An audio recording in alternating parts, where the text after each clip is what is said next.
हरिः ओम् श्रीगुरुभ्यो नमः।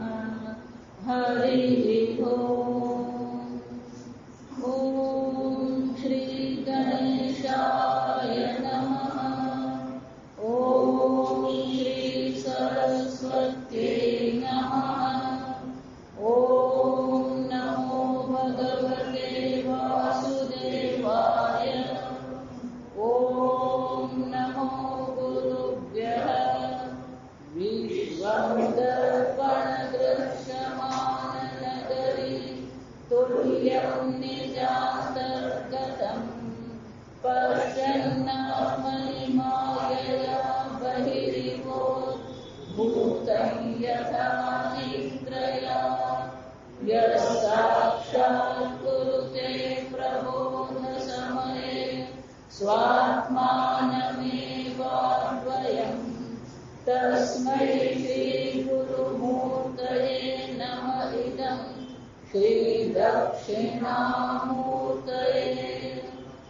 ॐ नमः श्रीपरमहंसास्वादित चरणकमलचिन्मकरन्दाय भक्तजनमानसनिवासाय श्रीरामचन्द्राय वागीशायस्य वदने लक्ष्मीर्यस्य च वक्षसि यस्यास्ते हृदये संवितः तन्नृसिंहमहं भजे। विश्वसर्गविसर्गादि नवलक्षणलक्षिणम् श्रीकृष्णाख्यं परं धाम जगद्धाम नमामि तत्। सच्चिदानन्दरूपाय विश्वोत्पत्त्यादिहेतवे तापत्रयविनाशाय श्रीकृष्णाय वयं नुमः। नारायणं नमस्कृत्य नरं चैव नरोत्तमं देवीं सरस्वतीं व्यासं ततो जयमुदीरये। श्रीकृष्णाय वासुदेवाय हरये परमात्मने प्रणतक्लेशनाशाय गोविन्दाय नमो नमः।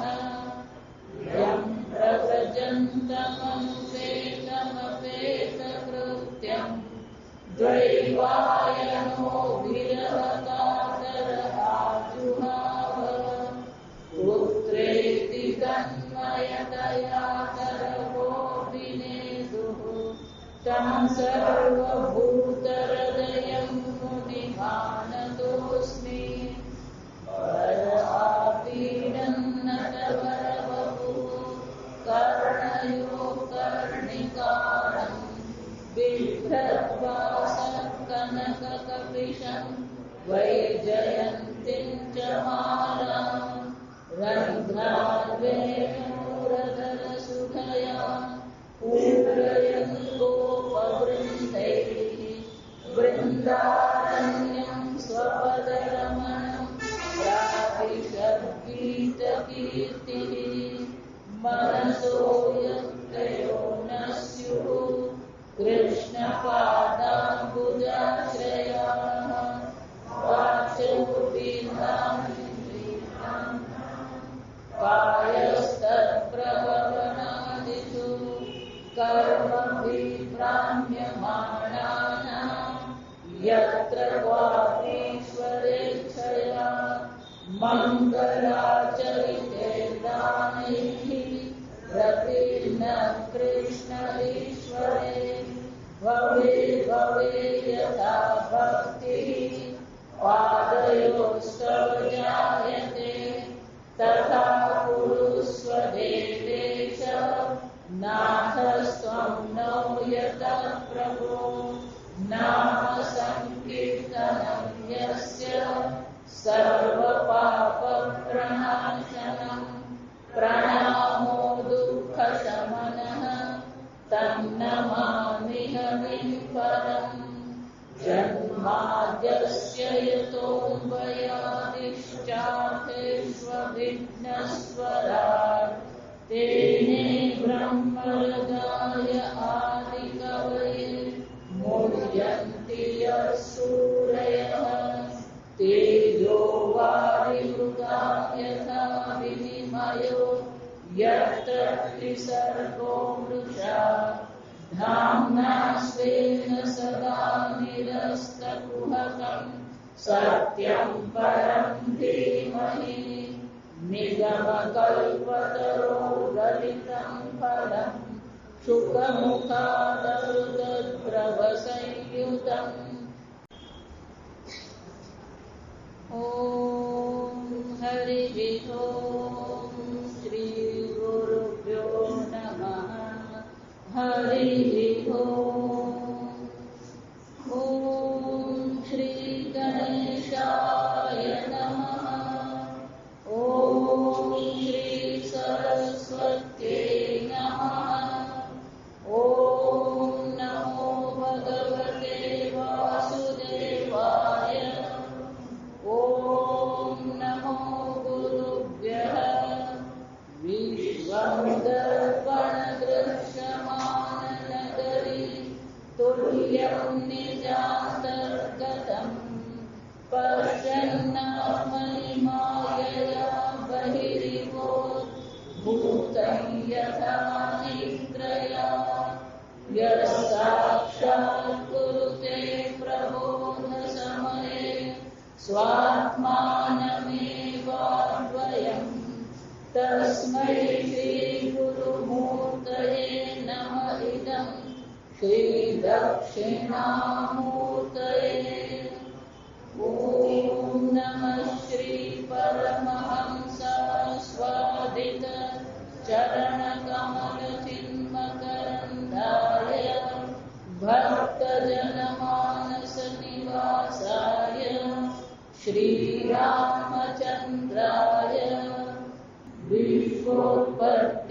विश्वोत्पत्त्यादिहेतवे तापत्रयविनाशाय श्रीकृष्णाय वयं नुमः नारायणं नमस्कृत्य नरं चैव नरोत्तमं देवीं सरस्वतीं व्यासं ततो जयमुदीरये श्रीकृष्णाय वासुदेवाय हरये परमात्मने प्रणतक्लेशनाशाय गोविन्दाय नमो नमः यं प्रव्रजन्तमनुपेतमपेतकृत्यं द्वैवायनो विरहकातरहाजुहाव पुत्रेति तन्मयतया तरवोऽभिनेदुः तं सर्वभूतहृदयं मुनिमानतोऽस्मि वरआपीडन्नटवरवपुः कर्णयो कर्णिकारं बिभ्रद्वासकनककपिशं वैजयन्तीं च मालाम् रन्ध्रान्वेणुरधरसुधया पूरयन् गोपवृन्दैः वृन्दारण्यं स्वपदरमणं प्राविशद्गीतकीर्तिः मनसो यत्रयो न स्युः कृष्णपादाम्बुजाश्रयाः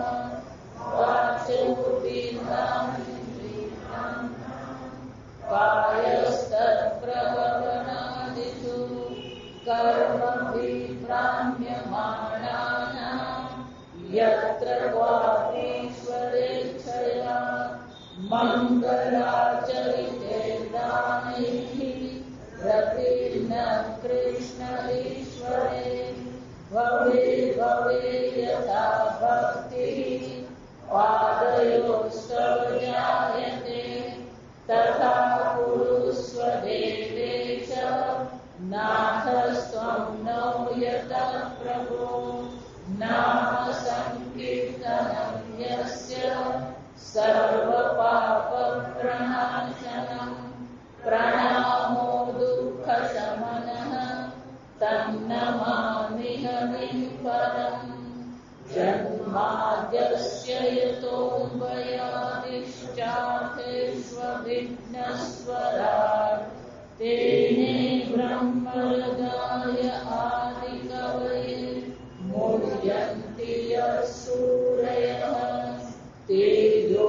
वारिमृगां यथा विनिमयो यत्र त्रिसर्गो मृषा धाम्ना स्वेन सदा निरस्तकुहकं सत्यं परं धीमहि निगमकल्पतरोर्गलितं फलं शुकमुखादमृतद्रवसंयुतं पिबत भागवतं रसमालयं मुहुरहो रसिका भुवि भावुकाः ॐ नमो भगवते तुभ्यं वासुदेवाय धीमहि प्रद्युम्नाय निरुद्धाय नमः संकर्षणाय च अच्युतानन्द गोविन्द नामोच्चारणभेषजा नश्यन्ति सकला रोगाः सत्यं सत्यं वदाम्यहम् अङ्गनामङ्गनामन्तरे माधवः माधवं माधवं चान्तरे नाङ्गना इत्थमाकल्पिते मण्डले मध्यगः संजगो वेणुना देवकी नन्दनः वंशी विभूषितकरानवनीरदाभा पीताम्बराधरुणबिम्बफलाधरोष्ठा पूर्णेन्दुसुन्दरमुखादरविन्दनेत्रा कृष्णात्पदं किमपि तत्त्वमहं न जाने।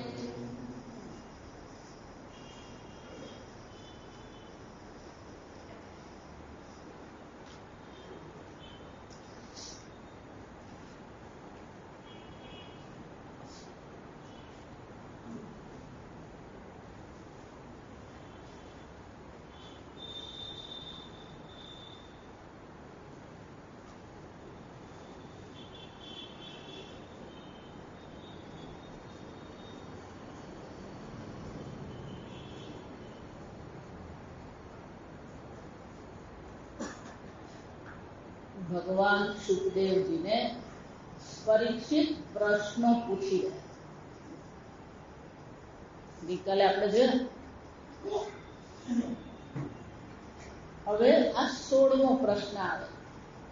19મા શ્લોકમાં આ 16મો પ્રશ્ન. તત્વાનાં પરિસંખ્યાન લક્ષણમ હેતુ લક્ષણમ પુરુષ આરાધન વિધિ યોગસ્ય આધ્યાત્મિકસ્ય ચ.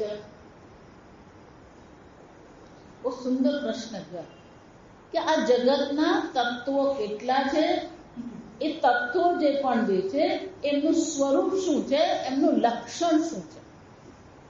કોઈ પણ વસ્તુ હોય એનું સ્વરૂપ હોય, એનું લક્ષણ હોય. તો કે જેટલા તત્વો જે છે એનું સ્વરૂપ અને લક્ષણ શું છે.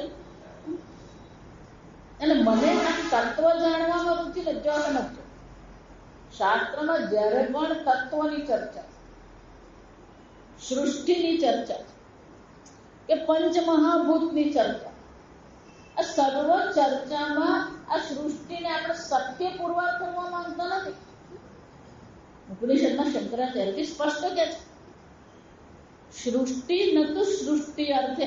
આ સૃષ્ટિની ચર્ચા જે છે એ સૃષ્ટિ માટે નથી, અથવા તો સૃષ્ટિને પુરવાર કરવા માટે નથી, પણ શાના માટે છે? તત્વને જાણવા માટે. એને પ્રક્રિયા કહેવાય. શાસ્ત્રમાં શું કહેવામાં આવે? પ્રક્રિયા કહેવામાં આવે. પંચમહાભૂતની પ્રક્રિયા, અવસ્થાત્રયની પ્રક્રિયા, સૃષ્ટિક્રમની પ્રક્રિયા, આ બધી પ્રક્રિયાઓ દ્વારા આપણું લક્ષ્ય તો શું છે? પેલું પરમ તત્વને જાણવાનું. એ જ રીતે આ બીજી પંક્તિમાં પરીક્ષિતજી કહી રહ્યા છે કે આ તત્વની સંખ્યા જે હું પૂછી રહ્યો છું શાના માટે છે? પુરુષ આરાધન વિધિ. આ વિરાટ પુરુષ જે છે, આ પરમાત્મા છે, એની આરાધનાની વિધિ શું છે? દાદા, એનું ચિંતન અમે કેવી રીતે કરી શકીએ? યોગસ્ય આધ્યાત્મિકસ્ય છે. આ આધ્યાત્મિક યોગ જેને કહેવામાં આવે, આત્મની અધિકૃત્ય વર્તતે ઇતિ અધ્યાત્મ. અધ્યાત્મનો અર્થ શું થાય? જેનો વિષય આત્મા પરમાત્મા છે એને શું કહેવામાં આવે? અધ્યાત્મ કહેવાય. તો કે આ અધ્યાત્મ યોગ જે છે એની વિધિ શું છે? આ અધ્યાત્મની પ્રાપ્તિ કેવી રીતે? એ પરમાત્માનું ચિંતન કઈ રીતે કરીએ? એની આરાધના કેવી રીતે કરવી જોઈએ? એટલું જ નહીં, યોગેશ્વર ઐશ્વર્ય ગતિ લિંગ ભંગસ્તુ યોગીના. આ જે જ્ઞાની પુરુષો છે, યોગેશ્વરો જે છે, એમને કેવા પ્રકારની ઐશ્વર્યની પ્રાપ્તિ થાય છે? એમની ગતિ કેવી થાય છે? જાણો. અને બહુ સુંદર પ્રશ્ન છે. લિંગ ભંગ. ભાગવતમાં કેટલાક શબ્દો એવા સૂક્ષ્મ છે અને ગૂઢ છે, આમ સીધી ખબર ન પડે. જો સમજ. લિંગ ભંગ હતું યોગીના. લિંગ એટલે કે આ લિંગ શરીર. જો સમજ. આત્મ અધ્યાત્મની ચર્ચા થઈ રહી છે. જ્યારે આત્મજ્ઞાન થાય છે ત્યારે એ શરીરનું શું થઈ જાય છે? ભંગ થઈ જાય. હવે વિચાર, 3 શરીર છે. સ્થૂળ શરીર છે, સૂક્ષ્મ શરીર છે અને કારણ શરીર છે. તો જેને આત્મજ્ઞાન પ્રાપ્ત થાય છે, તો આત્મજ્ઞાન એ અજ્ઞાન છે. જો તમે અત્યારે સ્વામીજી પાસે, પૂજ્ય સ્વામીજી પાસે હું હતી, આ પ્રશ્ન ઉઠાવવામાં આવ્યો. જો વિચાર કે આત્મજ્ઞાન થાય છે તો જ્ઞાન પછી પ્રારબ્ધથી જે મળેલું છે સ્થૂળ અને સૂક્ષ્મ શરીર તો શું થવાના? એના એ જ રહેવાના. જો સમજ્યું કે જ્યાં સુધી પ્રારબ્ધ છે ત્યાં સુધી રહેવાના જ છે. તો કારણ શરીરનું શું થાય છે? જા વિચાર કે કારણ શરીરની આપણી વ્યાખ્યા શું છે? અનાદિ અનિર્વચનીય અવિદ્યારૂપમ અવ્યક્ત. જો વિચાર, એ અવ્યક્ત છે, અવિદ્યારૂપ છે, અને જો જ્ઞાનથી અવિદ્યાની નિવૃત્તિ થઈ ગઈ તો પછી કારણ શરીર રહેશે ખરું? વિચારી આ સમજવાનું. આની ચર્ચા થઈ. એક મહાત્મા એવો ઉત્તર આપ્યો કે 2 છે. જો આ સમજ કે આ અવિદ્યા કહીએ કે માયા કહીએ, એની 2 શક્તિ છે. જો સમજ, માયાની 2 શક્તિ છે. એક આવરણ શક્તિ છે અને એક વિક્ષેપ શક્તિ છે. જો વિચાર, પણ અવિદ્યાની તો એક જ શક્તિ છે, આવરણ શક્તિ. ત્યાં વિક્ષેપ શક્તિ નથી. જો સમજ, જીવની જે અવિદ્યા જે છે, વિક્ષેપ શક્તિ એટલે કે આ સંપૂર્ણ જગતની ઉત્પત્તિ કરવાની જે શક્તિ છે. એટલે મેં સ્વામીજીને પૂછ્યું કે સ્વામીજી કોકે મને આવો ઉત્તર આપ્યો કે સ્થૂળ અને સૂક્ષ્મ શરીર તો પ્રારબ્ધથી રહેશે, પણ અવિદ્યાની નિવૃત્તિ થયા પછી પેલો વિક્ષેપ રહેશે. જો આ સમજ, સરસ પ્રશ્ન. જો તો અવિદ્યા જો નથી, અવિદ્યા રૂપ અવ્યક્ત, તો અવિદ્યા જ ન રહી તો પછી કારણ શરીર રહી શકે ખરું? અને જેટલે પણ બાકીના વિશેષણ છે, આ સમજજો, અનાદિ અનિર્વચનીય, આ બધા અવિદ્યાના લક્ષણ છે. અવિદ્યા અનાદિ છે, અનિર્વચનીય કોણ છે? અવિદ્યા અનિર્વચનીય છે. કારણ કે આત્મામાં તો ચૈતન્ય સ્વરૂપ આત્મામાં અવિદ્યા શક્ય નથી, અને બુદ્ધિ જડ છે, જ્ઞાન અને શક્તિ ચેતનમાં હોય, જડમાં જ્ઞાન અજ્ઞાન હોય નહીં, તો બુદ્ધિ તો પંચમહાભૂતની બનેલી જડ છે, એમાં જ્ઞાન અજ્ઞાન હોઈ શકે નહીં. આમ અવિદ્યા અનિર્વચનીય છે અને એટલા માટે કારણ શરીર પણ શું થઈ ગયું? અનિર્વચનીય છે. જોયું છે? એ બે પ્રકારના પ્રશ્ન થાય. તો પેલું કારણ શરીર રહેશે ખરું? તો કે કારણ શરીર તો રહેશે નહીં. લિંગ ભંગ, અને આ સૂક્ષ્મ શરીરનો પણ ભંગ ક્યારે થશે? એની ગતિ શું થશે? ગાડી થાય. જે યોગેશ્વરો છે, જે જ્ઞાની પુરુષો છે, એની ગતિ શું થાય છે? લિંગ ભંગ એટલે કે આ સૂક્ષ્મ શરીરનું ભંગ ક્યારે થાય છે? તસ્ય પ્રાણાના ઉત્ક્રામંતિ વિહૈવ પ્રલીયતે. શાસ્ત્ર શું કહે છે? પછી એના પ્રાણનું ઉત્ક્રમણ થતું નથી, ગતિ થતી નથી. અહીંયા પંચમહાભૂતમાં શું થઈ જાય છે? એ મળી જાય છે.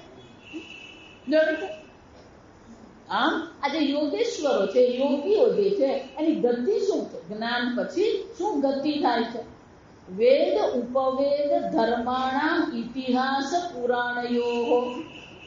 જાણી કે આ બધા જે છે શાસ્ત્ર, કયા કયા શાસ્ત્ર છે? તો કે વેદ છે, 4 વેદ, 4 ઉપવેદ, ગંધર્વ વેદ, સ્થાપત્ય વેદ, આયુર્વેદ અને ધનુર્વેદ. ધનુર્વેદ એટલે કે આ યુદ્ધની કળા. તો કે 4 વેદ, 4 ઉપવેદ, પછી કે છે ધર્માણા ઇતિહાસ પુરાણયો. આ ધર્મ એટલે કે આ સ્મૃતિમાં જેમાં ધર્મની ચર્ચા કરવામાં આવી છે. ઇતિહાસ એટલે કે મહાભારત અને રામાયણ, અને પુરાણ ગાથા. શ્રુતિ સ્મૃતિ પુરાણાના આલયમ કરુણાલય. પુરાણને ઉડાડી નથી દેવા. ઉપનિષદ ભણે ને એટલે એના મગજમાં એમ જ આવી જાય કે આ ઉપનિષદ આપણે ભણે ને આ પુરાણ બધું નકામ. શંકરાચાર્યજી માટે શું કહેવામાં આવ્યું? શ્રુતિ સ્મૃતિ પુરાણાના. પુરાણ પણ શાસ્ત્ર છે. હવે છે અને એટલે કે છે આ બધા શાસ્ત્ર, આટલા બધા શાસ્ત્રો છે, એ શાસ્ત્રોનું તાત્પર્ય શું છે? શાના માટે આ બધા શાસ્ત્રો? સંપ્લવ સર્વભૂતાનાં વિક્રમ પ્રતિસંક્રમ. આ સમસ્ત પ્રાણીઓ જે છે એની ઉત્પત્તિ કે સંપ્લવ વિક્રમ પ્રતિસંક્રમ. એની ઉત્પત્તિ કેવી રીતે થઈ? પ્રતિસંક્રમ એટલે કે એ પાછા પ્રલય કેવી રીતે થઈ ગયો? આ સર્વ પ્રાણીઓની ઉત્પત્તિ કેવી રીતે થાય છે?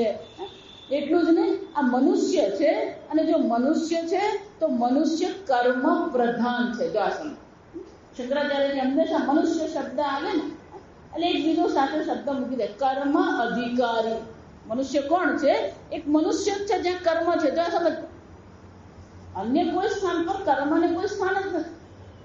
પ્રાણીઓમાં કર્મ નથી, કર્મ અધિકારી મનુષ્ય છે. તો જો કર્મ અધિકારી મનુષ્ય છે તો કયા કયા પ્રકારના કર્મ? સમજો, ઈષ્ટાપૂર્તસ્ય કામ્યાનામ ત્રિવર્ગસ્ય ચયો વિધિ. ઈષ્ટાપૂર્ત વાપી કૂપ તડાગાદિ દેવતાયતનમ ચ આરામશ્ચ અન્નપ્રદાન. આ ઈષ્ટ કહેવાય. અરે પૂર્ત કર્મ કે પૂર્ત કર્મ એટલે કે સામાજિક કલ્યાણના જે કર્મો છે એને શું કહેવામાં આવે? પૂર્ત કર્મ. વાપી, વાપી એટલે વાવ. આપણે પહેલા વાવ ખોદાવે, કૂવો ખોદાવે, તળાવ ખોદાવવામાં આવતા. અન્ન પ્રદાન, અન્ન ક્ષેત્ર ખોલવામાં આવે. આરામશ્ચ એટલે ધર્મશાળા ખોલવામાં આવે. દેવતાયતનમ ચ એટલે કે દેવાલય બનાવે. આ બધા શું કહેવાય? સામાજિક પૂર્ત કર્મ. ઈષ્ટ એટલે કે યજ્ઞાદિ. તો કે યજ્ઞ કર્મ એટલે કે વૈદિક કર્મ, અને આ જે સામાજિક કર્મ જે છે કામ્યાનામ ચ, અને આ કામ્ય કર્મ જે છે ત્રિવિધમ ત્રિવર્ગસ્ય. આ 3 વર્ગ એટલે કે આ બધા મનુષ્યો માટે જે આ પ્રકારના કામ્ય કર્મ છે, સામાજિક કર્મ જે છે, આ બધાની વિધિ શું છે? મન ફાવે એમ કરીએ ને એની કોઈ વિધિ આ સમજ. આપણે તો એવું જ માન્ય છે. પૂજા કેમ કરીએ, આગળ કીધું ને આરાધના કેવી રીતે કરે, દરેક વસ્તુના નિયમ હોય. આ સમજ આપણે એમ જ માનીએ હું તો મારા નિયમથી જ ચાલુ. આ સમજ. અને એટલે કહે છે કામ્ય કર્મ છે તો કામ્ય કર્મની પણ વિધિ છે. જો એ વિધિને અનુરૂપ તમે કર્મ નહીં કરો તો તમને કોઈ કર્મફળ મળતું નથી. આ સમજ. અને એટલે કહે છે કે આ બધા કર્મ માટે વિધિ કઈ છે. યશ્ચ અનુસાયીનામ સર્ગઃ પાખંડસ્ય ચ સંભવઃ આત્મનઃ બંધ મોક્ષૌ ચ વ્યવસ્થાનમ સ્વરૂપતઃ. પછી કે છે અનુસાયીનામ સર્ગઃ. સર્ગ એટલે કે ઉત્પત્તિ. પ્રલયમાં જે બધા જીવો સૂઈ ગયા છે એ બધાની ઉત્પત્તિ કેવી રીતે થાય છે. પ્રલય થયા પછી બધા જીવ અવ્યક્ત અવસ્થામાં પ્રાપ્ત કરે. એ અવ્યક્ત અવસ્થા પ્રાપ્ત કર્યા પછી એ બધાની જયારે ફરીથી ઉત્પત્તિ થાય એટલે કે વળી પાછી જયારે વ્યક્ત અવસ્થા ગ્રહણ કરે છે તો એ વ્યક્ત અવસ્થા ગ્રહણ કેવી રીતે થાય છે, કયા કારણથી થાય. કઈ કેવી રીતે એટલે કે એની પાછળનું કારણ શું છે.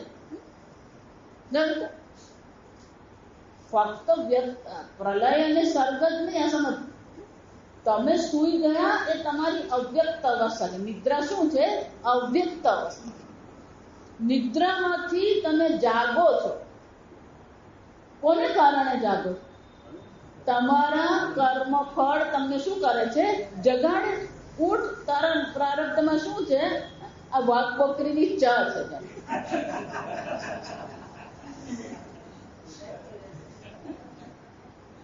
પહેલા પેલી જીવરાજની ચા હતી 9 નંબર દાંતાની. હવે શું છે? વાઘ બકરી. હવે કઈક બીજી નીકળી કિરણ ચા. જા સમજ. હમણાં ક્યાંક આંખને કાન ખુલ્લા રાખે ને બધું ઘણું જોવા મળે. આ સમજ. એટલે ક્યાંક પેલું બોર્ડ વાંચ્યું કિરણ ચા. જા સમજ. એટલે સૂર્યના કિરણની સાથે સાથે શું કરવાનું? આ કિરણ ચા.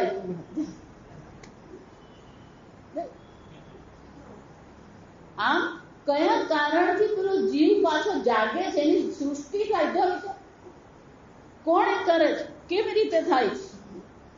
પાખંડસ્ય ચ સંભવઃ. પાખંડ જા. પાખંડ એટલે અધર્મ જા. એને કર્મની સ્વતંત્રતા આપી, પણ આ અધર્મ કોને કારણે થઈ રહ્યો છે? શંકરાચાર્યજી એક જ કારણ આપે. જા.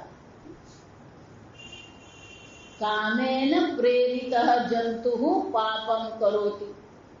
જ્યારે જ્યારે પાપ થાય ને સમજી લેવાનું કોના દબાણમાં છીએ? આપણા રાગ દ્વેષના હાથમાં છીએ. તો કે આ બધું પાખંડને જે સંભવ છે, ઉત્પત્તિ છે, દૈત્યો છે. આ પાખંડ એમ ને બધા આવી જાય. દાનવો, અસુરો, અધર્મ, દૈત્ય, આ બધાની ઉત્પત્તિ કોને કારણે? આ બધું કેમ થઈ રહ્યું છે? હંમેશા આપણને એવું જ લાગે કે આ બધા રાક્ષસો ઉત્પન્ન થાય અને પછી રાક્ષસો બધાને હેરાન કરે અને પછી ભગવાન આવે ને ભગવાન રાક્ષસને મારે. જો સમજો. પણ ભગવાન આ રાક્ષસ ઉત્પન્ન જ શું કામ થાય? જો સમજો. આ પ્રશ્ન કેમ પૂછવામાં આવી રહ્યો? પાખંડસ્ય ચ સંભવઃ. કે આ રાક્ષસો ઉત્પન્ન જ શું કામ થાય? કે ભગવાન તમારે અવતાર લેવો પડે. જો વિચારી. રાક્ષસો હોય નહીં, દાનવો હોય નહીં, દૈત્ય હોય નહીં, અધર્મ નહીં હોય તો ભગવાને અવતાર ધારણ કરવો જ પડે. એટલે કે છે આ પાખંડ કેવી રીતે સંભવ બન્યું? જાણ. પાખંડસ્ય ચ સંભવઃ. એટલું જ નહીં, આત્મનઃ બંધ મોક્ષૌ ચ. આ આત્માનું બંધન શું છે? મોક્ષ કોને કહેવામાં આવે? વ્યવસ્થાનમ સ્વરૂપતઃ. અને આ સ્વરૂપમાં સ્થિતિ કેવી રીતે થઈ છે? યથા આત્મતંત્ર ભગવાન વિક્રીડતી આત્મમાયયા. આ ભગવાન તો કેવા છે? આત્મતંત્ર છે, સ્વતંત્ર છે. એ આ પોતાની માયાથી અનેક પ્રકારની લીલાઓ ભગવાન કરી રહ્યા છે, અનેક પ્રકારથી સર્જન કરે છે. યથા માયા વિસૃજ્ય ઉદાસ્તે સાક્ષીવદ વિભુ. છતાં પણ ભગવાન તો કેવા છે? નમામ કર્માણી લિંપંતિ નમે કર્મ ફલે સ્પૃહા. ભગવાન શું કહે છે? ન કર્તૃત્વમ ન કર્માણી. કોઈ વસ્તુ મને તો શું છે? આ સ્પર્શ ઉદાસીન ઉદાસીન. હું કેવો છું? ઉદાસીન. તો કે ભગવાન આ બધું કરે પોતાની માયાથી, અવતારે ધારણ કરે, સૃષ્ટિ કરે, સ્થિતિ કરે, આ બધું જ ભગવાન કરી રહ્યો. આપણે પેલા બે કામ કરીએ ને તો આખા ગામને જણાવવું પડે કે મેં આ કર્યું. જો તો ભગવાન આટલું બધું કરી રહ્યો છે અને છતાં આ દરેક કર્મ પ્રત્યે કેવો છે? ઉદાસે. એ કેવો છે? ઉદાસીન છે. સાક્ષીવદ વિભુ. આ બધા એ કેવો છે? સાક્ષી સ્વરૂપ છે. વિભુ છે. વિભુ જો સર્વવ્યાપી છે, વ્યાપક છે, વિવિધ સ્વરૂપે પ્રગટ થઈ રહ્યો છે, પણ છતાં પણ આ સૃષ્ટિ કર્મમાં એ કેવો છે? ઉદાસીન છે. તો એ ભગવાન ઉદાસીન કેવી રીતે રહી શકે? સર્વમેતચ્ચ ભગવાન પૃચ્છતે. આમ 25 પ્રશ્નો છે. આ ગણવા જાઓ ને તમે બધા, પ્રશ્નો કેટલા છે? આ 25 પ્રશ્નો પૂછે. એતત ભગવાન પૃચ્છતે મે અનુપૂર્વશઃ. હે ભગવાન, હે ગુરુજી, હું આ બધા પ્રશ્નો તમને પૂછું છું અનુપૂર્વશઃ. તત્વતઃ અર્હસી ઉદાહર્તુમ પ્રપન્નાય મહામુને. અનુપૂર્વશઃ એટલે કે ક્રમશઃ, એક પછી એક શું છે? આ બધા પ્રશ્નોનો તમે મને ઉત્તર આપો. તત્વતઃ અર્હસી ઉદાહર્તુમ પ્રપન્નાય મહામુને. હે મહામુનિ, પ્રપન્નાય, હું તમારે શરણે છું, હું તમારે શરણે આવ્યો છું. જો તમને એવું લાગતું હોય કે આ બધા પ્રશ્નના ઉત્તર માટે હું કોણ છું? સમજવા માટે સમર્થ છું, યોગ્ય છું, લાયક છું, તો પછી આ બધા પ્રશ્નનો ઉત્તર તમે મને ક્રમશઃ આપો. અત્ર પ્રમાણમ હિ ભવાન પરમેષ્ઠિ યથા આત્મભૂ.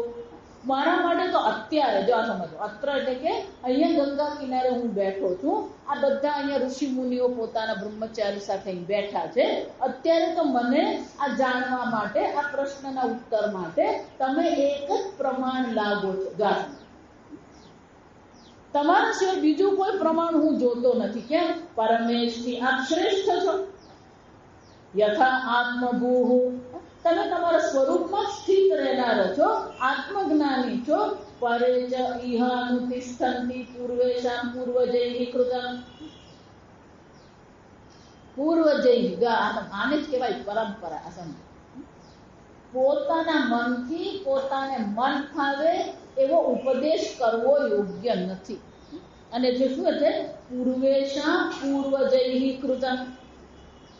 આગળ તમે જે તમારા ગુરુજીઓ પાસે, પિતાજી પાસે જે કંઈ શ્રવણ કર્યું છે એ જ બધી વસ્તુ તમે મને શું કરો? ઇહ અનુતિષ્ઠન્તિ, એ પૂર્વ પરંપરાથી જે ચાલી આવ્યું છે એનો જ તમે મને ઉપદેશ કરો. નમે અસવઃ પરાયંતિ બ્રહ્મન અશ્નાદિયમે. અને હે ભગવાન, મને આ ચિંતા નથી. શાની ચિંતા નથી? આ ભૂખ અને તરસની મને ચિંતા નથી. આ બધાનો મેં શું કર્યો છે? ત્યાગ કર્યો. આ ભૂખ અને તરસ છે ને, ગુજરાતીમાં આપણે કહીએ પેટ કરાવે વેઠ. આ સમય પેટ કોઈને કઈ વેઠ કરાવતું નથી. આપણે જે લૂલીબાઈ છે ને, બધા ટાઈટ રાખે. આ સમજ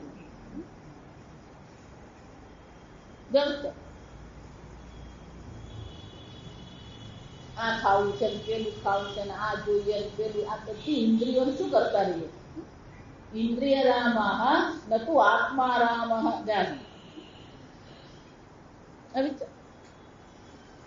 અને એટલે કે છે કે તમે ઉપદેશ કરો. ભલે મેં આટલા બધા પ્રશ્નો પૂછ્યા છે, મને ભૂખ તરસની કોઈ ચિંતા નથી, એટલે એ તમે બહુ ચિંતા કરશો નહીં. નામે અસવઃ પરાયંતિ. અને અમારા અસવઃ પ્રાણ, અસુ એટલે પ્રાણ. આ બહુવચનમાં અસવઃ હતા. તો કે આ પ્રાણો પણ મને ક્યારેય હરાવી શકે એમ નથી. પરાયંતિ એટલે કે મને પરાજિત કરી શકે એમ નથી, મને વિહવળ કરી શકે એમ છે જ નહીં. પિત્ર પિબતઃ અચ્યુત, કે પિબતઃ અચ્યુત પીયુષમ અન્યત્ર કુપિતા દ્વિજા. કે જ્યારે આ શ્રી કૃષ્ણ ભગવાનને લીલાનું હું પાન કરું છું, એ પાન હું કરીશ તો આ બાકીની બધી ભૂખ તરસ તો શું છે? ક્યારેય મને પરેશાન વિક્ષિપ્ત કરી શકે એમ છે જ નહીં. મારા પ્રાણને માટે અત્યારે તો શું છે? પિયુષ, પિયુષ એટલે અમૃત. આ સુધા અમૃત જે આપણે કહીએ શું કહેવાય? પિયુષ. અન્યત્ર કૃપિતા દ્વિજા, કે છે કે આ ભગવાન કૃપિતા દ્વિજા, આ પેલો બ્રાહ્મણ જે છે એ બ્રાહ્મણે ક્રોધથી મને શું કર્યો છે, પેલો શ્રાપ આપી દીધો. આ શ્રાપ તો મને મળી જ ગયો. હવે કોણ મને બીજું હેરાન કરી શકે? જો આ વિચાર, 7મે દિવસે મૃત્યુનો શ્રાપ મને મળ્યો છે. આનાથી મોટું તો બીજું દુઃખ કયું મને હેરાન કરી શકવાનું, દુઃખી કરી શકે, વિક્ષિપ્ત કરી શકે. અને એ પણ મને વિક્ષિપ્ત કરતું નથી, તો પછી આ ભૂખ અને તરસ તો શું છે, મને શું કામ દુઃખી કરવા? વિચાર, આપણે જિંદગી જોઈએ ને તો આપણે જાગતો ઊંઘવામાં તો આમે સમય જ જવાનું. 7-8 કલાક ઊંઘતા હોઈએ તો જિંદગીનો ત્રીજો ભાગ તો ઊંઘવામાં જ જતો હોય. આ સમય જાગે એમાં અડધો વખત તો ક્યાં જતો હોય? આ ખાવા પીવામાંથી ઊંચો નહીં આવતો. આજ શું ખાધું, કાલે શું ખાધું, ભાવ્યું નહીં ભાવ્યું, આ ચર્ચા આ જ. આપણા મનને કોણ વ્યસ્ત રાખે છે? કઈ વસ્તુ આપણને વ્યસ્ત રાખે છે? પરીક્ષિત કહે છે, મારું મન આ ભગવાનની કથાના અમૃતનું પાન કરતું હશે એટલે આ બધી વસ્તુ, પ્રાણ કે ભૂખ કે તરસ શું છે, મારા મનને કોઈ પ્રકારે વિક્ષિપ્ત કરી શકે એમ છે જ નહીં. મન જો ભગવાનમાં લાગ્યું હોય તો બાકીની બધી વસ્તુ ગૌણ થઈ જાય. આ સમય પછી શું ખાધું, શું પીધું, કોઈ મહત્વ નથી. અને એટલે કે છે, અચ્યુત પિયુષમ અન્યત્ર કુપિતા દ્વિજા પીબત, આ પાન હું કરીશ અને મને કોઈ ફરક પડે. સૂતજી ઉવાચ સ આમંત્રિત રાજ્ઞા કથાયામિતિ સત્પતેઃ બ્રહ્મરાતઃ ભૃશં પ્રીતઃ વિષ્ણુરાતેન સંસદી. આમ ભલે પરીક્ષિત તો એકલો નીકળી ગયો, પણ ત્યાં આખી સભા ઊભી થઈ ગઈ. ઋષિ મુનિઓ ત્યાં હાજર થઈ ગયા હતા પોતપોતાના બ્રહ્મચારીઓને લઈને. અને એટલા માટે કે છે કે આ પ્રકારથી જયારે પરીક્ષિતે આ સંતોની સભામાં ભગવાનની લીલા કથા અને સ્વરૂપ માટેના જયારે પ્રશ્નો પૂછ્યા ત્યારે સુખદેવજી બહુ પ્રસન્ન થઈ ગયા કે હે પરીક્ષિત, તે મને આ તક આપી.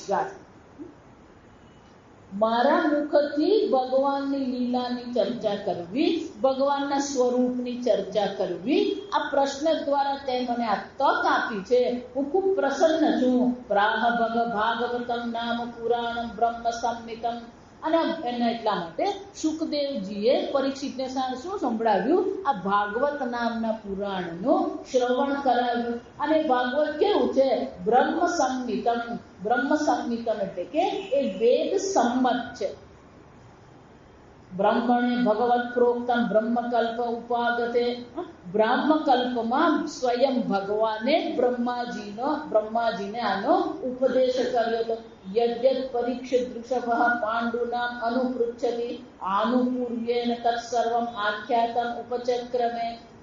આમ આ પાંડુઓનો જે ઋષભ જે શ્રેષ્ઠ છે, સર્વ પાંડુઓમાં આ જે શ્રેષ્ઠ પરીક્ષિત છે, એને જે પણ કઈ પ્રશ્નો પૂછ્યા છે એ સર્વના ક્રમશઃ સુખદેવજી શું કરે છે?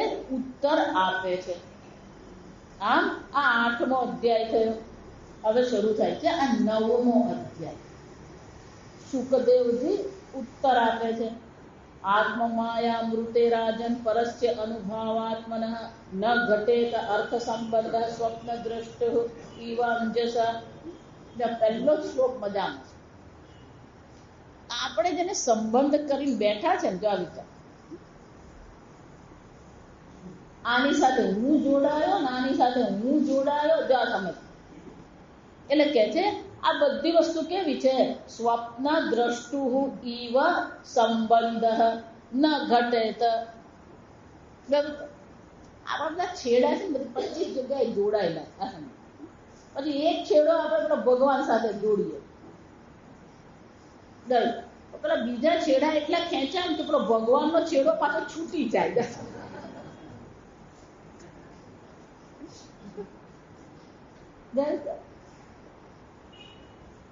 તકલીફ આ જ છે. એટલે સુખદેવજી કે છે તમે જે બધા સંબંધોને સખ્ત સત્ય માનીને ચાલી રહ્યા છો. હકીકતમાં તમે જુઓ તો પરસ્ય આ આત્માનો જે અનુભવ આપણને થઈ રહ્યો છે, આ બધો અનુભવ કેવો છે? સ્વપ્ન દ્રષ્ટુ ઇવ, જેમ પેલો સ્વપ્ન દ્રષ્ટા છે. સ્વપ્ન એમ કે ને એટલે 4 વસ્તુ યાદ રાખવા. સ્વપ્ન જગત છે, સ્વપ્ન જગતમાં તમારી ઉપાધિ છે, જે ઉપાધિ ભોગતા છે. સ્વપ્નને કોણ છે? ભોગતા છે. જેવું તમારું અહીંયા શરીર છે, જેવું મન છે, જેવી ઇન્દ્રિયો છે, અહીંયા ચશ્મા પહેરેલા તો ક્યાંય ચશ્મા પહેરેલા જ હોય. અહીંયા વાળ સફેદ હોય તો ત્યાં પણ શું થવાના? એ સફેદ. અને પછી અહીંયા જો ગોદરેજના કલાકથી રંગેલા હોય તો ત્યાં પણ શું થવાના? એ સફેદ કે હોય, રંગેલા જ હોય. અને કુદરતી કાળા કે હોય, રંગેલા હોય. એને ઉપાધિ કહેવાય. અહીંયા જેમ તમારી ઉપાધિ છે, એમ સ્વપ્નમાં પણ શું છે? પેલી ઉપાધિ હોય, એને ભોગતા કહેવાય. સ્વપ્નનો એ કોણ છે? ભોગતા. તો સ્વપ્ન જગત છે, સ્વપ્ન જગતનો ભોગતા છે. સ્વપ્ન જગતની ઉપાધિ છે. ઉપાધિ છે અને કોણ છે? ભોગતા છે. 3 છે.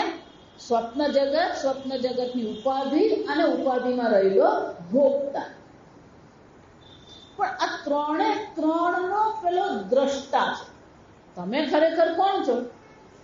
સ્વપ્ન જુઓ છો ત્યારે તમને એવું લાગે છે કે સ્વપ્નના એક ભાગ રૂપ તમે. પણ જાગ્યા પછી શું ખબર પડે કે આ 3 નો હું કોણ હતો? દ્રષ્ટા. ને દ્રષ્ટાંત એવું આપે છે કે જેવી રીતે પેલો સ્વપ્ન દ્રષ્ટા જે છે એનો આ સ્વપ્ન જગત કે સ્વપ્ન ઉપાધિ કે સ્વપ્ન ભોગતા સાથે ન ઘટે અર્થ સંબંધ. અર્થ સંબંધ એટલે કે કોઈ પ્રકારનું પ્રયોજન છે ખરું? સંબંધ પણ નથી, પ્રયોજન પણ નથી. કોઈ પણ પ્રકારે આપણે બિલકુલ દેશી ભાષામાં કહું, કઈ લાગતું વળગતું જ નથી. સીધી ભાષામાં શું કહેવાય? સ્વપ્ન સાથે સ્વપ્ન દ્રષ્ટાને કઈ લાગે વળગે છે? કઈ જ નહીં. એ જ રીતે આ બધા પદાર્થો અહીંયા દેખાઈ રહ્યા છે. આત્મ માયા અમૃતે, આત્મ માયા ઋતે. ઋતે એટલે વિના. ઋતે એટલે વિના. આત્મ માયા ઋતે રાજન પરસ્ય અનુભવ આત્મન. આ આત્મ માયાને કારણે આ બધું દેખાઈ રહ્યું છે અને આત્મ માયા વિના આ બધાનો કોઈ સંબંધ જ નથી. માયાને કરીને તેને બધો સંબંધ બરાબર દેખાય છે, પણ માયા વિના તો આ બધી વસ્તુ કેવી? કોઈ સંબંધ જ નથી. તમારો ભલે ગમે એટલો અનુભવ હોય, ભલે તમારો કોઈ પણ પ્રકારનો અનુભવ હોય કે જ્ઞાન હોય, પણ આત્માની દ્રષ્ટિએ જે સ્વપ્ન દ્રષ્ટાને આ બધાની સાથે કોઈ સંબંધ નથી. ન ઘટે એટલે શું છે? શક્ય જ નથી. ઘટે નો અર્થ શક્ય. સંબંધ છે જ નહીં, પણ આપણે બધા સંબંધને પકડીને બેઠા છે. શું માનીએ છીએ? માતાજી તમે સંન્યાસી થઈ ગયા, અમારે તો આ બધું સાચવવું પડે. સ્મૃતિ ભાષા શું કહેવાય ખબર? આવીને ચોપડાવી ગયો કહેવાય. ચોપડાવી ગયો. ચોપડાવી ગયો શું થયો? સંભળાવી ગયો. એની ભાષા શું કહેવાય? સંભળાવી. કોઈને છે જ નહીં. સુખદેવજી પહેલા જ વાક્યમાં કહી દે છે કે પરીક્ષિત, આત્માની દ્રષ્ટિએ આ જગત સાથે જેમ સ્વપ્ન દ્રષ્ટાને કોઈ સંબંધ નથી, એમ કોઈ ખરેખર સંબંધ છે જ નહીં. બહુરૂપ ઇવ આભાતિ માયયા બહુરૂપયા રમમાણ ગુણેષુ અસ્યાહ મમાહમિતિ મન્યતે. પેલો આત્મા માયામાં એવો ફસાયો છે. બહુરૂપ ઇવ આભાતિ, એ પોતે અનેક સ્વરૂપનો દેખાય છે. મામા, કાકા, બાપ ને બેટા બધું ભલું ભલું બનીને બેઠો. એટલું જ નહીં, માયયા બહુરૂપયા રમમાણ, અને અનેક રૂપે શું કરી રહ્યો છે? આપણો આનંદ માણી રહ્યો. પિતા તરીકેનો આનંદ માણે, આ બધા આનંદ અલગ અલગ ચાલી ગયો છે. આનંદ માં તરીકેનો આનંદ હોય, બેન તરીકેનો આનંદ હોય, ભાભી તરીકેનો આનંદ હોય, ત્યારે દુઃખ હોય. જો સમજ, આ દરેક સંબંધ જે છે આ અનેક રૂપનો અનેક બની જાય છે. અનેક બનીને અનેક પ્રકારે શું કરતો રહે છે? આ બધા સંબંધમાં રમમાણ ગુણે શું, આ ગુણમાં એ રમણ કરતો રહે છે કે, અને પછી શું કરતો રહે છે? અસ્યાહ મમ અહમિતિ મન્યતે, આ મારું છે ને આ તારું છે. જો આ બધા પ્રારંભ દેહ બુદ્ધિથી થાય. દેહ બુદ્ધિ કરીએ એટલે હું, અને પછી આ દેહના જેટલા પણ સંબંધ હોય બધા શું થઈ જાય? મારું થઈ જાય. યર્હિ વાવ મહિમ્ને સ્વે પરસ્મિન કાલમાયયો રમેત ગત સમોહ ત્યક્ત્વા ઉદાસેત તદા ઉભયમ. પણ હે પરીક્ષિત, આ બધા ગુણો જે છે એ બધા ગુણો કેવા છે? ભલે આ કાળ અને માયા આપણને ક્ષુબ્ધ કરનાર છે, આપણને વિક્ષિપ્ત કરનાર છે, દુઃખી કરનાર છે, અને એમાં જે પડેલો છે માયામાં, એ સુખી દુઃખી થતો રહે છે. પણ જે મહિમની સ્વેને પરસ્મિન રમેત, જે આત્મ તત્વમાં રમણ કરનારો છે, એને આ માયા તત્વ ક્યારેય સ્પર્શી શકે એમ નથી. અને કેવો છે? ઉદાસ્તે તદુભય, આ માયા અને માયાથી ઉત્પન્ન જે જગત જે છે એ જગતમાં હું અને મારાથી એ કેવો થઈ જાય છે? ઉદાસીન થઈને રહે છે. ત્યક્ત્વા ઉદાસ્તે ગત સમોહ, એનો મોહ પણ શું થઈ ગયો છે? નિવૃત્ત થઈ ગયો છે. આમ જેને આત્મજ્ઞાન થઈ ગયું છે, જે આત્મનિષ્ઠ છે, એના મોહની નિવૃત્તિ થઈ ગઈ છે. અને આ બધા પ્રત્યે કેવો છે? ઉદાસીન બનીને રહે છે. આત્મતત્વ વિશુદ્ધ્યર્થમ યદાહ ભગવાન અનૃતમ. અને એટલા માટે આ બ્રહ્માજી જે પણ કઈ આ ભાગવતની ચર્ચા કરી છે, એ ભાગવતની ચર્ચા શાના માટે કરવામાં આવી છે? જાણતા. તો પહેલું શું કહે છે? આત્મતત્વ વિશુદ્ધ્યર્થમ. આત્મતત્વ વિશુદ્ધિ એટલે કે આ અંતઃકરણની શુદ્ધિ થાય એ બહુ જરૂરી છે. કારણ કે જ્યાં સુધી આપણું અંતઃકરણ શુદ્ધ થતું નથી ત્યાં સુધી આત્મજ્ઞાન થતું નથી. એટલે કે છે યદાહ ભગવાન ઋતમ બ્રહ્મણે દર્શયન રૂપમ અવ્યનિકત્વા પ્રતાપ ઋતઃ. આ ઋત સત્ય, આ ભગવાનનું જે સત્ય સ્વરૂપ જે છે એ સત્ય સ્વરૂપનો ઉપદેશ ભગવાને કોને કર્યો હતો? બ્રહ્માજીએ કર્યો હતો. અને ભગવાને જે બ્રહ્માજીને ભગવત તત્વનો ઉપદેશ કર્યો હતો, એ તત્વનો ઉપદેશ હવે શું કરીશ? તમને હું જણાવીશ. સ આદિદેવ જગતામ પરોહ ગુરુ. ખરેખર આ જગતના પ્રથમ ગુરુ તો કોણ છે? આદિદેવ ભગવાન જ પ્રથમ ગુરુ છે. એટલું જ નહીં, સધિષ્ણમાં આસ્થાય શિશુષત ઐક્ષત. સ્વ અધિષ્ઠ એ તો પોતાના સ્વરૂપમાં સ્થિત છે. પોતાના સ્વરૂપમાં સ્થિત જે ભગવાન છે, શિશુક્ષયા આ જગતનું સર્જન કરવાની ઈચ્છાથી ઐક્ષત. આ બધા એના એક છે. બહુશ્યામ પ્રજા યેતિ સતપો તપ્યત સતપસ્તપ્ત ઇદગું સર્વમ સૃજત. આ બધાનું સર્જન કર્યું. કઈ રીતે? તદૈક્ષત. એમણે શું કર્યું? એ દર્શન કર્યા. તામ અનદ્ય ગચ્છત દ્રશમ અત્ર સંપદા. કે પૂર્વની સૃષ્ટિ કેવી હતી એ એમણે વિચાર કર્યો, જોયું, અને પછી શું કર્યું? આ જગતનું સર્જન એમણે કર્યું. પ્રપંચ નિર્માણ વિધિ યયા ભવેત. આ કેવી રીતે પ્રપંચનું નિર્માણ કરવું એને માટેની એમણે ઈચ્છા કરી. અને એમણે આ દ્રષ્ટિ શું કરી? પ્રાપ્ત કરી. સચિંતયન દ્વક્ષરમ એક આર અંબસી. અને બ્રહ્માજી જ્યારે એક દિવસ વિચારી રહ્યા હતા, બહુ સરસ, કે કેવી રીતે સૃષ્ટિ કરવી. ભગવાનની પ્રેરણાથી બ્રહ્માજીએ સૃષ્ટિ કરી. પણ જ્યારે બ્રહ્માજી ઉત્પન્ન થયા અને બ્રહ્માજી વિચારી રહ્યા હતા કે હું આ કેવી રીતે આ પ્રલય સમુદ્રમાં આ અનેક પ્રકારથી છે, તો હું કેવી રીતે સૃષ્ટિ કરું, ત્યારે એમને શું થયું? દ્વક્ષરમ, બે અક્ષર એમને સંભળાયા. તપ તપ તપ. અપશૃણોત દીર્ઘ ઉદ્ગતિ ગદિતમ વચઃ વિભુઃ સ્પર્શ શિવત ષોડશમ એકવિંશમ ચ. આ તપ કહેવાને બદલે શું કીધું કે આ બધા જે વ્યંજનો જે છે, ષોડશમ એટલે કે એમાંનો 16મો એટલે ત જાસમ, અને 21મો એટલે શું છે પેલો પ. ષોડશમ એકવિંશમ નિષ્કિંચનાનામ નૃપયત ધનમ વિદુઃ. નિષ્કિંચનાનામ, નિષ્કિંચનાનામ એટલે કે જેની પાસે કોઈ ધન છે જ નહીં. પણ યદ્ધનમ વિદુઃ, પણ આ જે નિષ્કિંચન છે એનું ધન કયું છે? આ તપશ્ચર્યા. ખરું ધન તો કયું છે? આ તપોધન એને કહેવાય. બાકીના બધા ધન છે, બાકીની બધી સંપત્તિ છે, પણ કઈ સંપત્તિ આપણા માટે જરૂરી છે? તપોધન આપણા માટે જરૂરી છે. અને એટલા માટે કહે છે કે આ પ્રકારથી એમને 2 શબ્દ સંભળાયા, તપ તપ તપ. નિશમ્ય તદ્વક્તૃદૃક્ષયા દિશઃ વિલોક્ય તત્ર અન્યદ પશ્યમાનઃ. આ શબ્દો જ્યારે એમને સંભળાયા, ચારે દિશામાં એમને જોયું, પણ એમને કોઈ દેખાયું નહીં. અને જ્યારે કંઈ ખબર પડી નહીં કે કોઈ કેમ દેખાતું નથી, ત્યારે શું કરવામાં?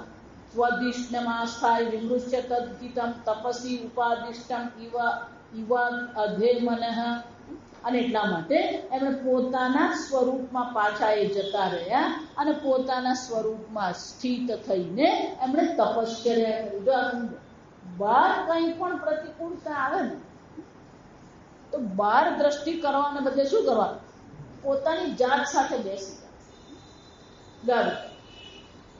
આપણે એવું માનીએ છીએ કે આ પરિસ્થિતિ મારા નિયંત્રણમાં છે, અને પેલા નિયંત્રણમાં રાખવા માટે આપણે શું કરતા હોય? સતત પેલો પ્રયત્ન કરીએ. પણ શાસ્ત્ર શું કહે છે?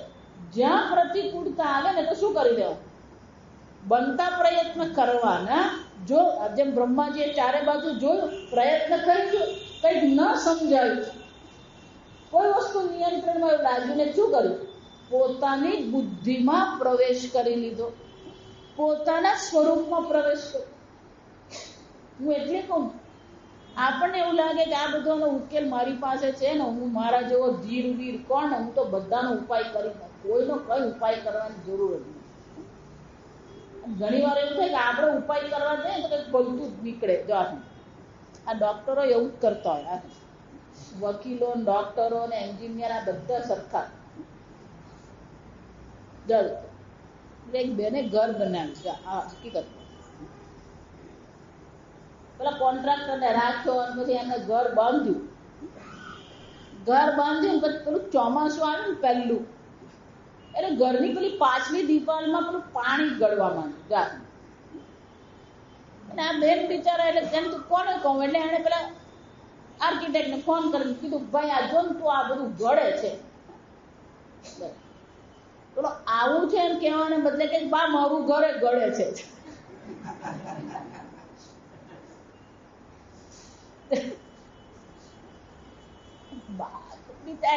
કરવું છું પેલો ફોન કરે કે બા મારું ઘરે ગળે અને આ ગામના બધાના ઘર છું, એટલે પણ ગળે ઠીક છે, પણ કઈ તો ઉપાય હોય જ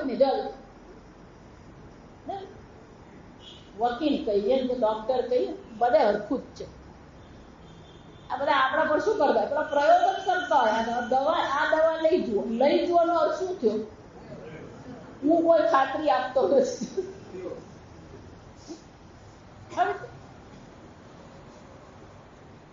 આખું જગત પેલો પ્રયોગ જ કરી રહ્યું છે અને આપણે એ જ કરીએ. એટલે એ પ્રયોગ કરવાને આપણે કરવા ને કરી લેવાનું. બાકી તો શું કરવાનું? સ્વધિષ્ણય, પોતાના સ્વરૂપમાં જ બેસવાનું. અને એટલે કે છે આ બ્રહ્માજીએ પણ જોયું કે આ બધું છે, પણ શું છે?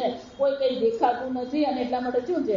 દિવ્યમ સહસ્રાબ્દમ અમોઘ દર્શન જીતા નીલાત્મા વિચિતેન્દ્રિય ઉભયેન્દ્ર અતપ્યત સહસ્ર અબ્દ.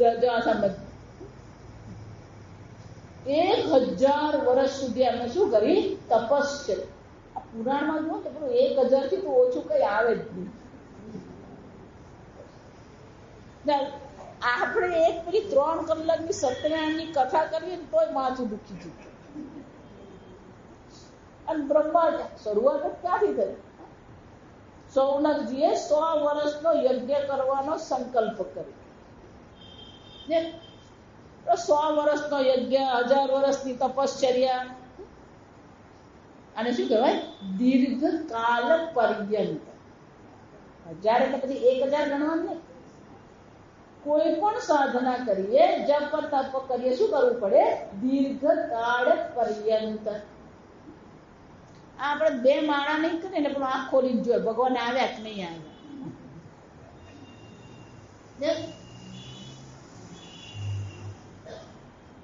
સમજ? 1000 વર્ષ સુધી એમને શું કર્યું? અને એ પણ કયા? દિવ્ય 1000. આપણા 1000 નહીં, દિવ્ય 1000 વર્ષનું અમને તપશ્ચર્યા કરી સર્વત્ર શું કર્યું? પોતાના પ્રાણ, મન, કર્મેન્દ્રિય, જ્ઞાનેન્દ્રિય આ બધાને જો સમજો. ઉભય ઇન્દ્રિય એટલે શું છે? જ્ઞાનેન્દ્રિય અને કર્મેન્દ્રિય. આ બંને પ્રાણ, આ બધા પર શું કર્યું? અમને પોતાનું નિયંત્રણ મેળવી લીધું અને આ તપશ્ચર્યા કરી. કેમ? તપઃ તપીયં તપતામ સમાહિતઃ.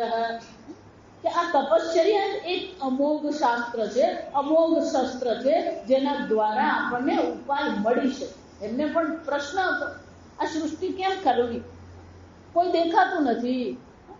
તો એમના પ્રશ્નના ઉત્તર માટે એમણે શું કર્યું? આ તપશ્ચર્યા કરી. અને આ તપશ્ચર્યા કેવી છે? તપતામ તપીયં તપઃ સમાહિતઃ. આ પ્રકારની જે સમાહિત થઈને રહે છે એ સંપૂર્ણ જગતમાં પ્રકાશિત થઈ જાય છે, એટલે કે તેજસ્વી બને છે. તસ્મૈ સ્વલોકમ ભગવાન સભાજિતઃ સંદર્શયામાસ પરમ નયત પરમ. અને આ પ્રકારથી જ્યારે તપસ્યાથી પ્રસન્ન થયા ત્યારે ભગવાને પોતાના લોકના દર્શન કરાવ્યા અને કહ્યું કે આનાથી પર બીજું કંઈ છે જ નહીં. ભગવાનથી પર કઈ છે? વ્યપેલ સંક્લેશ વિમોહ સાધ્વસમ સ્વદ્રષ્ટવદ્ભિ વિબુધૈ અભિષ્ટુતમ. આ પ્રકારથી કહે છે કે આ ભગવાનના દર્શન જે કરે છે એને આ બધાથી મુક્તિ મળે છે. ભય કહીએ, ક્લેશ કહીએ, વિમોહ કહીએ, આ બધાથી શું થઈ જાય? એકવાર ભગવાનના દર્શન થાય, તપશ્ચર્યા કરે છે, એને મોહ કે ભય કોઈ વસ્તુ રહેતી નથી. કોઈ પણ પ્રકારનો ભય હોય, કોઈ પણ પ્રકારનો મોહ હોય, કોઈ પણ પ્રકારનો ક્લેશ હોય, વ્યપેત એટલે કે નિવૃત્ત થઈ જાય. તપશ્ચર્યા જ એક ઉપાય છે. તપશ્ચર્યાથી આ બધાની નિવૃત્તિ થઈ શકે છે. અને એટલા માટે આ પ્રકારથી એમણે તપશ્ચર્યા કરી અને આ તપશ્ચર્યા કરવાને કારણે એમને આ પરમાત્માના દર્શનની પ્રાપ્તિ થઈ. અને આ પ્રકારથી જ્યારે કહેવામાં આવ્યું તો દેવતાઓ પણ પ્રસન્ન થઈ ગયા અને એમની સ્તુતિ કરવા લાગ્યા. પ્રવર્તતે યત્ર રજઃ તમઃ તયોઃ સત્વં ચ મિશ્રમ ન ચ કાલ વિક્રમઃ નયત્ર માયા કિમુતા પરે હરે અનુવ્રતાઃ યત્ર સુરાસુર અર્ચિતાઃ. સુખદેવજી કહી રહ્યા છે કે આ પ્રકારથી જ્યાં તપશ્ચર્યા થતી હોય ત્યાં કાળનો પણ શું છે? કોઈ પ્રભાવ રહેતો નથી. આ 3 ગુણ પણ એને કોઈ પણ પ્રકારે શું છે? પરેશાન કરી શકે એમ છે જ નહીં. પણ જો બહુ સરસ છે, રજોગુણ અને તમોગુણ તો એને પરેશાન કરતા જ નથી. સત્વમ ચ મિશ્રમ, કે સાત્વિક ગુણ પરેશાન કરે. જાણતા રજોગુણ અને તમોગુણ જે છે એને આપણે કહી શકીએ કે એને કારણે એનું મન વિક્ષિપ્ત છે, અજ્ઞાન છે, મોહિત થયું છે, કહી શકીએ. પણ કે આ સત્વ પણ છેવટે શું છે? માયાનો ગુણ છે. ખરેખર જે હેરાન કરનાર છે ને રજોગુણ તમોગુણ કરતા વધારે કોણ હેરાન કરે? એનો જેવો નહીં સાત્વિક બનવાનું નથી, સાત્વિક તો બનવાનું જ છે. માતાજીએ કહ્યું સત્વગુણ તો બહુ હેરાન કરે, આજથી સાત્વિક ખાવાનું બંધ, એમ નહીં.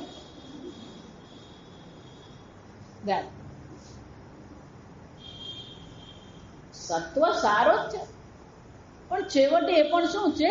ગુણ છે. સત્વ પણ આપણને શું કરે, ક્યાંક ને ક્યાંક બાંધે છે. સુખમ સંજયતે સત્વમ, આ સત્વગુણ શું કરે છે, પણ સુખ સાથે બાંધે છે. એટલે સત્વ પણ શું થઈ ગયું, બંધન છે. જો આ સમજ, સત્વ પણ છેવટે શું છે, બંધન જ છે.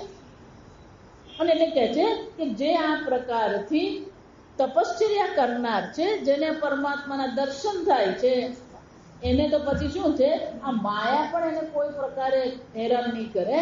ઉતપ અનુવ્રતા, તો પછી માયાથી ઉત્પન્ન થયેલું આ જગત તો શું છે, એને કોઈ રીતે પણ વિક્ષિપ્ત કરી શકે એમ છે જ નહીં. આ સમજ, કે ત્રણ ગુણના જો પ્રભાવમાં આપણે આવતા નથી તો માયા આપણને કોઈ રીતે સ્પર્શી શકે એમ છે ને. કે માયાનું કાર્યક્ષેત્ર કયું છે, આ ત્રણ ગુણ છે.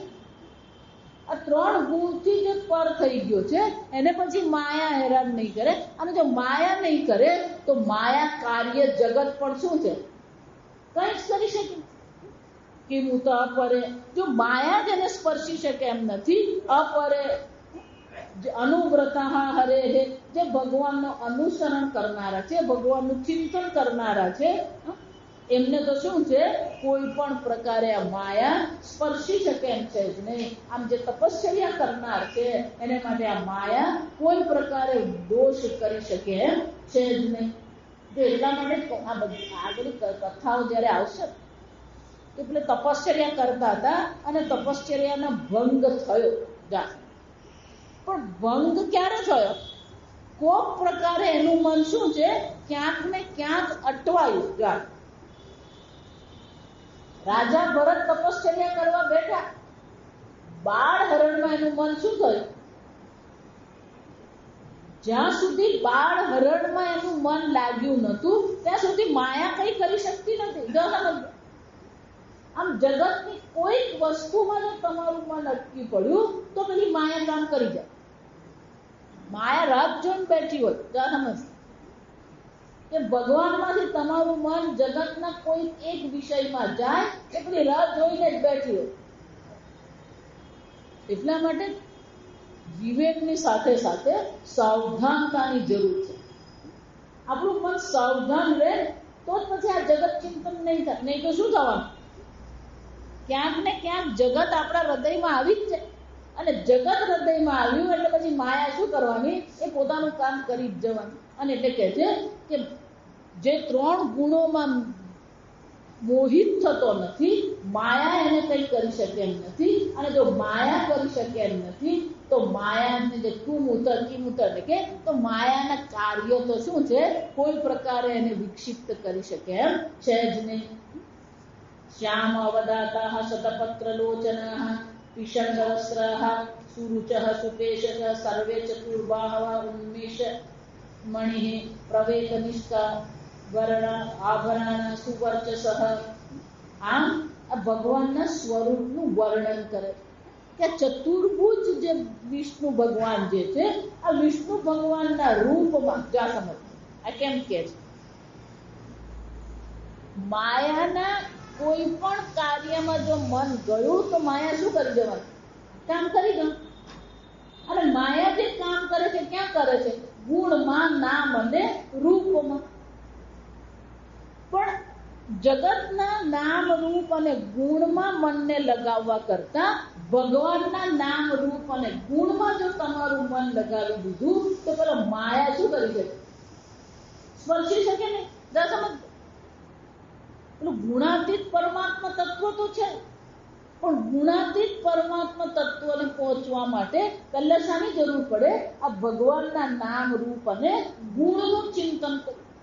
ભગવાનના નામ રૂપ અને ગુણનું ચિંતન કરીએ તો જગતના નામ રૂપ ગુણ છૂટી જશે અને તો પછી માયા આપણને સ્પર્શી શકે એમ છે. અને એટલે કે છે આ ભગવાન જે છે કેવા છે, શ્યામાવદ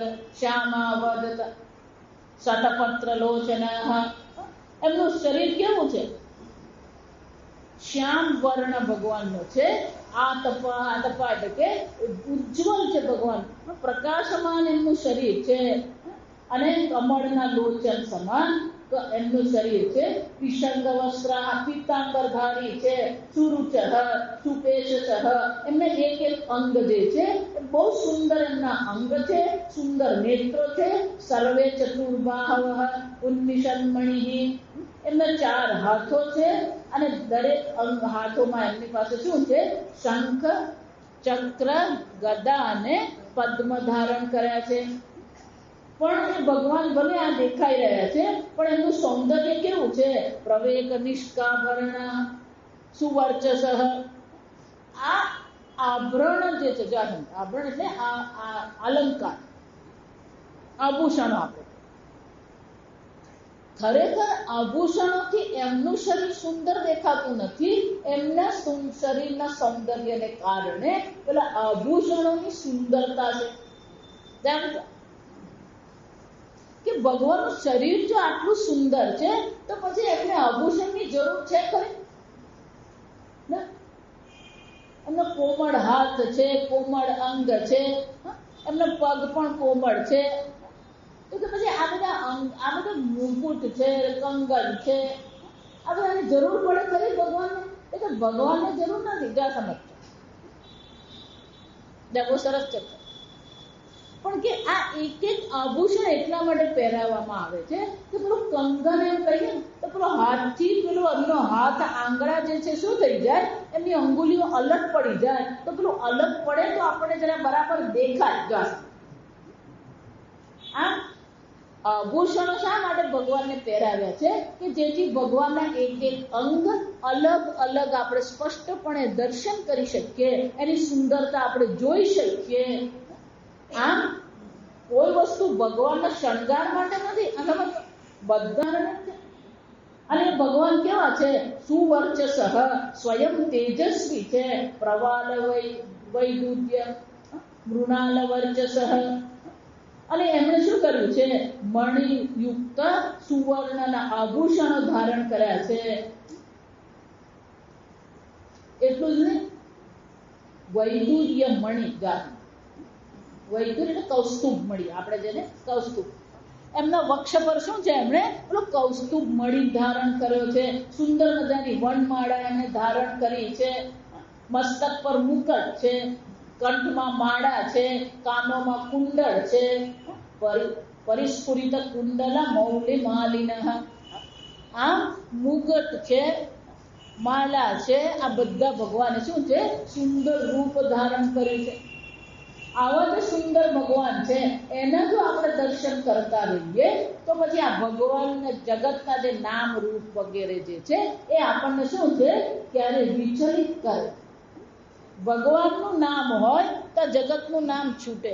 ભગવાનના રૂપના દર્શન કરીએ, આ જગતના રૂપના દર્શન છૂટી જાય. ભગવાનનું ચિંતન કરીએ તો આ માયા આપણને સ્પર્શી શકે નહીં. વાજિષ્ણુભિઃ યઃ પરિતઃ વિરાજતે લસદ વિમાન વલિભિઃ મહાત્માન વિદ્યોતમાનઃ પ્રમોદતુ ઉત્તમાદ્યુભિઃ સવિદ્યુત બ્રહ્મ અવલિભિઃ યથા નભઃ. કે જેવી રીતે આકાશમાં વાદળો હોય અને એ વાદળોમાં વીજળી જે થતી હોય એ સુંદર દેખાય જાય. આકાશ ભલે પેલું શ્યામ સુંદર દેખાતું હોય, પેલા